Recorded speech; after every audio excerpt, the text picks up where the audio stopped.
देखिए जी वक्त पर इलेक्शन होंगे या नहीं वो तो एक ऑफ कोर्स एक सेपरेट इशू है जिस पर इस वक्त सरतोड़ कोशिश की जा रही है कि उसको रोका जाए। लेकिन हम इस चीज पर कमेंट कर सकते हैं कि जो इस वक्त तरीकाकार अडॉप्ट किया जा रहा है टू डिले द इलेक्शन, और जो इलेक्शन कमीशन ऑफ पाकिस्तान का नोटिफिकेशन है। जी हेलो। जी जी हेलो। जी, बोलिए, जी, फरमाइए।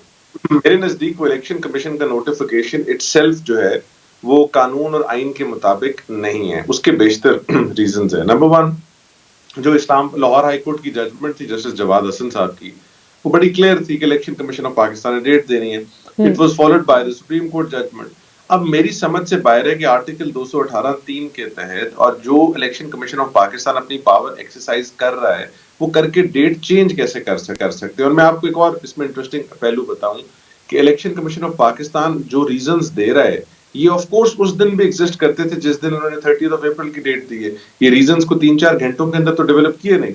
सो अगर ये रीजंस तब डिलिबरेट अपॉन हो चुके हैं और उसके बाद 30 अप्रैल की डेट दी गई है और आज ही 58 जो सेक्शन है उसके तहत करते हुए एक्सरसाइज एक अमेंडेड स्केड्यूल देना चाह रहे हैं, तो ये तो पावर इटसेल्फ ही बेस्ड ऑन मेलाफिडे, और ये इसका जो एक्सरसाइज हुई है वो ही बुनियादी तौर पर गलत हुई है। दूसरी बात ये कि इन्होंने अपने ऑर्डर के अंदर एक चार्जशीट मुरतब कर दी है अगेंस्ट पाकिस्तान की तमाम एग्जीक्यूटिव अथॉरिटी, और हम्म। ये कहा है कि ये हमारी बात नहीं सुनते, हमारी बात सुनते नहीं। ये कैसा इलेक्शन कमीशन है जो लोगों को कहता है कि फोर्स तो आईजी नहीं मानता, वो फलां को कहता है ये करें वो नहीं मानता। तो ऐसी इलेक्शन कमीशन की जगह पे अगर कोई और बैठा हो तो मतलब एक डिग्निफाइड तरीका है, फिर आप रिजाइन कर दें अगर आपकी कोई बात हम्म। नहीं सुनते। आर्टिकल 220 वेरी कैटेगोरिकली स्टेट्स कि it shall be the duty of the executive authority to aid and support the Election Commission and the commissioner. अब मसला ये है कि प्रॉब्लम क्या है। मेरा अपना जाती व्यू ये है कि ये कंसर्टेड एफर्ट है टू डिले द इलेक्शंस, जो कि ना कि सिर्फ इलीगल होगा बल्कि अनकॉन्स्टिट्यूशनल होगा। सुप्रीम हम्म। कोर्ट ने नफरत से बियॉन्ड जाने का जो एक 10-15 दिन बेर मिनिमम दिए थे वो इसलिए दिए थे कि आप फौरन से पहले इस काम को अचीव कर लें।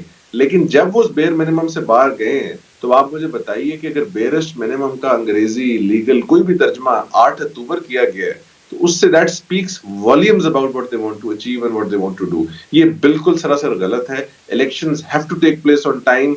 आइन के बहुत कम प्रोविजंस ऐसी हैं जो कि इतनी स्ट्रिक्ट जिसे कहते हैं उनकी एप्लीकेशन होनी चाहिए या वर्डिंग है, उनमें से एक 105 है।